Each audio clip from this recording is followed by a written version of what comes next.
Hey guys, it's DanSpex here. I decided to make this video showing how I draw Sonic. Sonic's been a character that I've been drawing for a really long time now. He's actually the character that got me into drawing.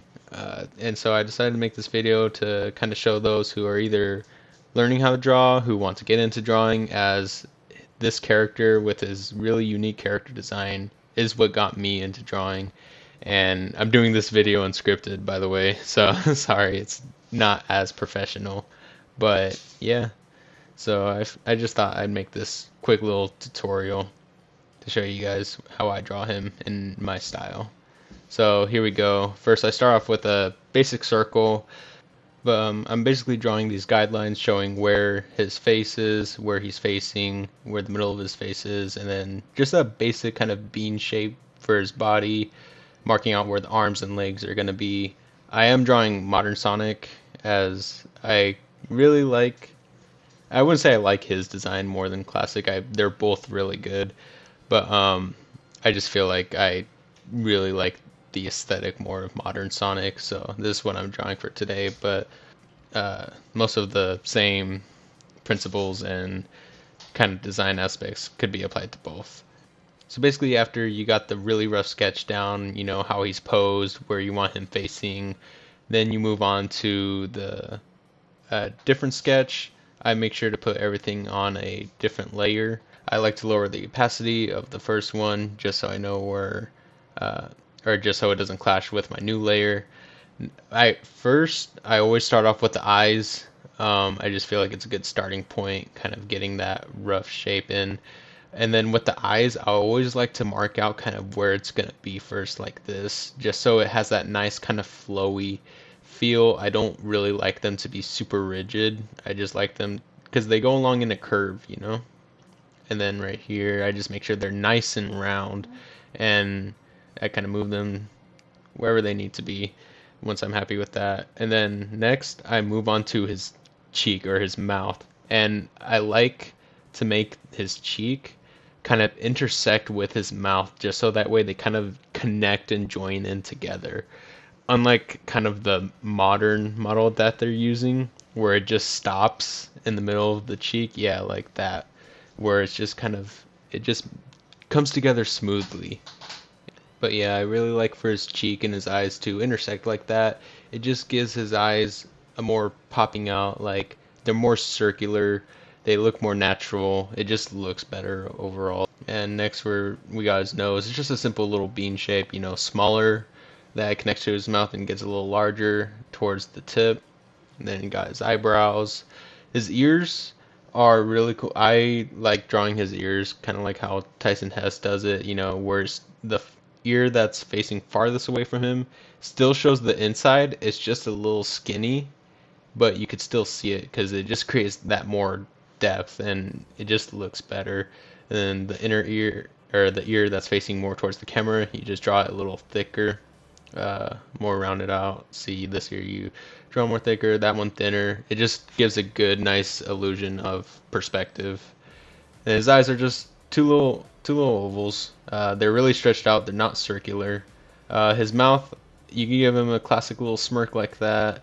You can kind of give him a nice little open mouth. Just whatever mouth you want to draw him with. Sometimes I do this where he has like an open mouth just showing teeth. Kind of like giving that little cheeky grin. Or sometimes I like to do the adventure style mouth where you know, it has that kind of like moon crescent shape and then has those little 3 marks where his teeth go. Sometimes I like to do that whenever he's in really dynamic poses. I just think it looks cool. But for this drawing, I'm just doing a basic smirk. I just think it's a good starting mouth. Just 2 little lines. His spines or his quills are really tricky. The top one, you want to curve it and then have the bottom of it match to the bottom of his ear that's facing the camera. So right there where I marked it off. And then, yeah, his spikes are a little bit of trial and error. Just kind of do what looks natural. I like to arch them where one kind of faces up, the middle is facing straight, and then the bottom kind of goes down a little more. It just kind of in a perfect circle like pattern. And here you just mark out his limbs, how it connects to his torso. His limbs, like his arms and legs, they're thicker on the bottom than they are connecting to his body, just so that way those limbs look more natural when they go into his bigger hands and feet, and it just makes it look more dynamic than just straight noodle limbs. Yeah, just doing the arm, I'm having it go across his face right now. Just really stretching out, really getting that pose in.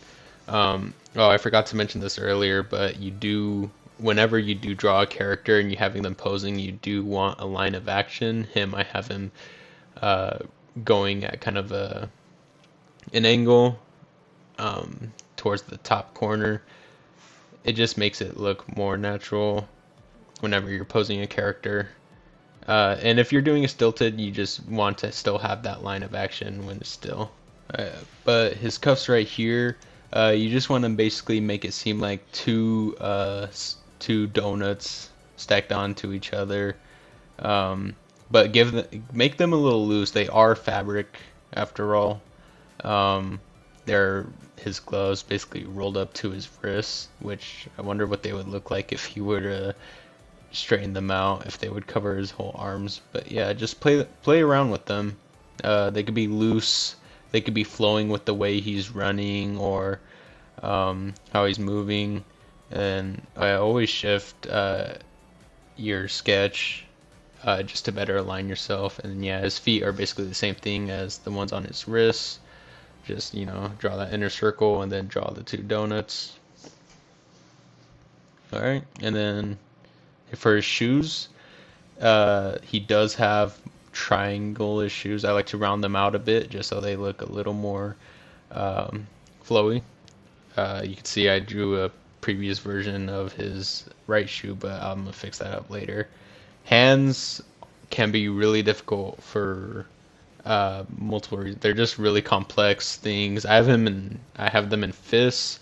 So it's just a basic sphere, and you kind of work off of that. You want to start his fingers off, not fully into the hand, but just enough where you see his knuckles. And then this one, obviously, you got his thumb. Thumbs are always inside the hand. And then I just kind of work off his finger. Obviously, I've had time to practice hands and fingers, so I just kind of go with it naturally. But if you're learning how to draw hands, don't worry about it too much. Just practice and just have fun with it. And of course, just cleaning it up, kind of getting that fold in where the thumb meets in with the hand. And then once you have your basic sketch, kind of size it up. Play with the proportions, make them. You can see I copied that shoe because I was getting kind of lazy, which they were kind of in the same angle, so I thought, might as well. But do keep in mind that he does have the buckle on only the outer parts of his shoes. That is a very important detail. Yeah, just basically still fix, tweak the proportions until you're happy with it.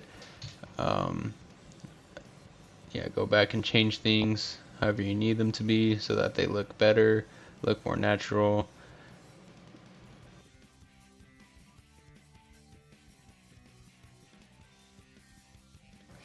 I feel like this shoe could be tilted because he is kind of starting off, and this one's kind of more so flowing behind him, so it'd be tilted that way. Just mess with it before you start going into the outline. But yeah, once you are done with your rough sketch, now we do move on to the outline. This is just, going in with a darker pen. I like to use like the pen tool in my program. Oh, well, I guess that would be a good time to mention what programs I use, or what program I use. I use a program called Krita. It is really good. It's for free. It's a really good artist beginner tool. It kind of works the same as Photoshop, just not as advanced, I'd say, but it is good for beginners, and it has definitely helped me a lot with drawing digitally. But and if you are drawing traditionally, you could stop here.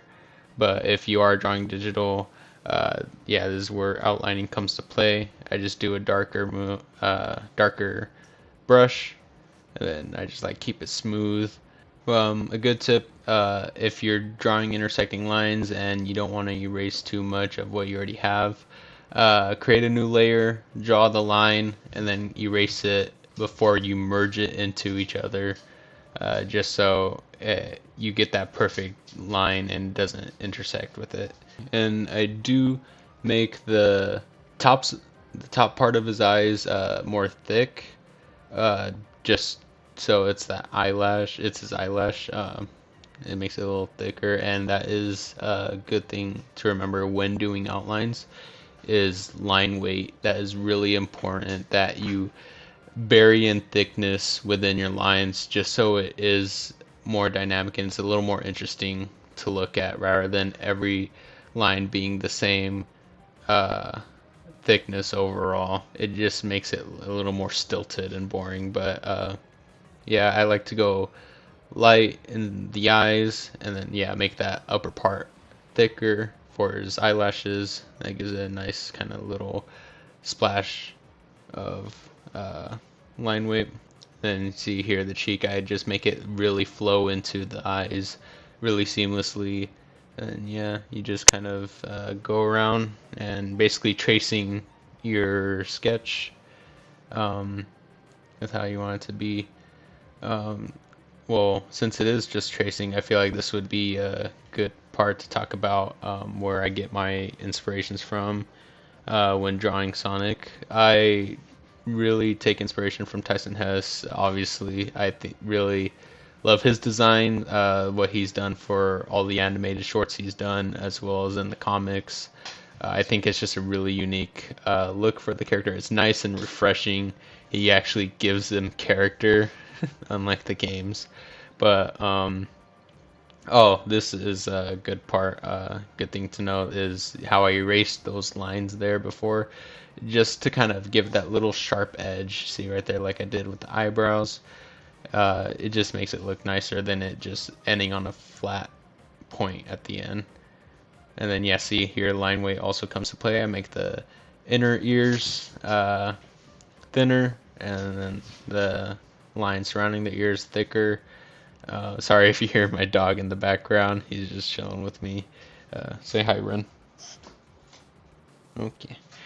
But yeah. But anyway, going back to what I was talking about, my inspirations, obviously Tyson Hess. Um, I also like Yuji Ukawa's artwork. You know, he does a lot of the Sonic Channel art and a lot of the 2D artwork you see like in games like the adventure games. He's more so associated with the adventure art style. Um, you know, the Sonic Rush titles, all that. I really like what he's doing now uh, for the channel, Sonic Channel artwork. Jesus, I can't talk. But I really like his art style. The more blocky and sharper outlines he has for the cast, I think is really cool. I just love that whole kind of sharper aesthetic. And I really do like his older works, like with the adventure games, that he really gave it a really nice kind of graffiti look that really screams 2000s, and which is the best year. I mean, at least I think so. That's when I was born, but we'll see. But so yeah, again, just tweaking some things. Don't be afraid to tweak some things even when you're doing the outline. Just make it how you want it to be, and then going in with the hands, giving it a little more detail, putting in those folds and the fingers as they so do, and then yeah, it yeah, this is basically the most time consuming of me drawing. I just always like to go back and make sure I get those perfect lines in. And if you're having trouble drawing outlines in any program, there are a lot of tools that can help you. There's a lot of stabilizers that helped me a lot when I first starting. I just kind of learned to freehand it as I go and just make smooth and consistent lines, and it just makes, for me, it just makes it look better. But yeah, if you're ever having trouble with getting the nice smooth lines, With your drawings, try some stabilizers, or just practice like drawing freehanded, but you got to make those like nice, long, smooth strokes, just so it looks good, and then you can go back, erase whatever you need and whatever you don't need.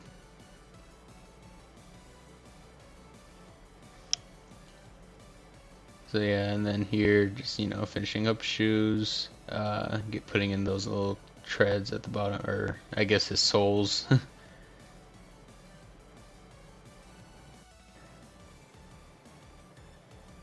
And yeah, sometimes whenever like I have an outline, I'm like, ooh, that's really good, but it's not exactly the same shape. Sometimes I go back and edit it. That's what I really like about drawing digitally, is you could always manipulate stuff easier rather than doing it traditionally. Like you would have had to erase that. It's easier to just go back and erase stuff digitally than it would be traditionally. But I like to do traditional stuff now from time to time. And his buckle right here, and then I just give it that little depth, kind of hide it behind his sole, give that a little depth on the inside, and then put those lines, those thinner lines there, just to make it stand out rather than it being flat. But here we got the final outline. Again, you could tweak it however you want, however thick you want the lines, how thin you want the lines, however you want it.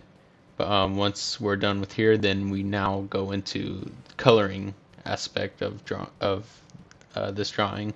Again, if you want to stop here, you can.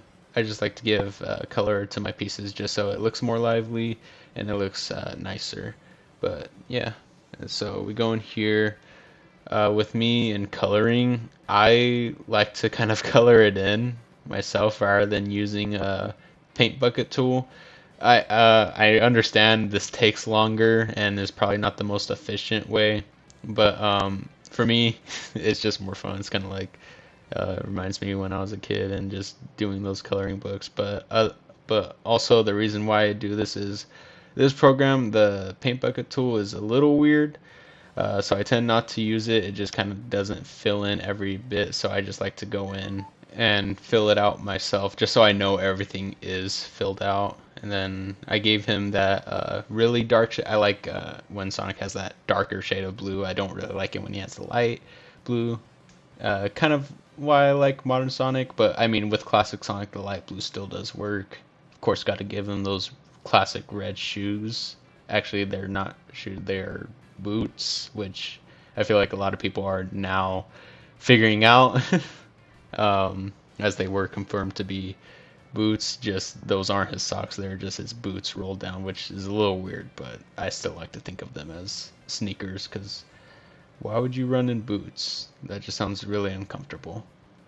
But yeah, just getting those basic colors. He has a really simple color palette. You just go in, of course, the gray on the bottom. Don't forget the yellow for his buckle. He's basically the American flag. Oh, and then to get the white, I like to take out the background just so I could see where the white is placed, and just so I don't miss any areas. If it's easier for you, you could do it in a different color and then lock the layer and then go back in with white just so it's easier for you to see. But then here we are, we got finished colored. I always think just doing basic colors is bland, so we're going into shading, which I feel like gives it a lot more personality and again a lot more depth. I always just like to do simple shading with my art. But yeah, so with shading, you always want to just pick a darker color, but again, well, not again. But you always never ever want to shade with black or gray. It honestly just looks really bad shading with black. It just makes it look more muddy. With cooler colors, you just give it more so a blue tint, like this, giving that darker blue tint to his blue fur. And then with more warm colors, such as like the red in his shoes, or kind of the peach color of his skin tone. I don't know what you would call that. Just give it a little more red. It just makes it more lively, standing out, as opposed to if it was shaded gray. And here, I just shade in the bottom of his eyes, or the top of his eyes, because he does have that huge eyebrow. Gives it a lot of shadow. And then, his shoes, his gloves. Always play around. If you have trouble shading, just kind of play around with it. You do always want to pick a light source. I have the light source coming from the top right corner, so it is really shining up on him, and with shadows then kind of coming up from the bottom left of him. And another good thing to know, if you do have two colors that intersect within one line, I like to lock the layer, change it just so it has that nice smooth tone, and then just fill it in.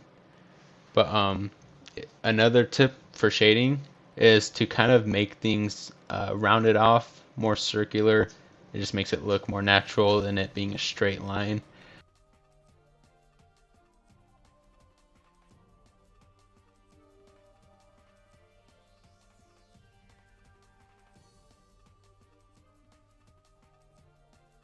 But yeah, now that we're done with the shading, we're on to the final step, which is the highlights. Now, I mean, you can just do shading, but I like to give highlights so that way it does look a little more lively. Just makes it look better overall. Although I do simple highlights. Although I just do a simple white highlight. You could do it like a lighter blue if you want. That's just kind of my style. I like to do that white highlight, as it just makes it pop out even more, and it just makes it stand out a little more. It gives it kind of that graphic kind of comic look, and I just really like highlighting things in white. Yeah, but just you always want to, of course, highlight it where the light source is coming from. And oh, I actually forgot to highlight one part. I wonder what that is. Huh. Oh yeah, it's the buckle. Can't forget about that. Always highlight the buckle. It's made out of that gold after all. All right, and there's nothing else to highlight. Oh, oh yeah, there. I need to highlight one more thing, and it's his eyes. Always give the highlight in his eyes. It just makes him look from going from creepy to alive. Don't forget to sign your work, and you're done. Um, Now this is my piece of Sonic. I would like to see how you guys draw your version. I would like for you guys to draw. Tag me on Instagram at Dan's Drawing Corner. I'd like to see what you guys all come up with, and I really hope this tutorial was helpful for those who are drawing or getting into drawing. Yeah, I hope you guys enjoyed the video. This is really fun for me to make. If you guys would like me to do more how to draw characters, give me suggestions down in the comments below of who'd you like to see, who'd you like for me to draw. But other than that, thank you for watching. I'm DanSpex, and I'll catch you later. Have a good one.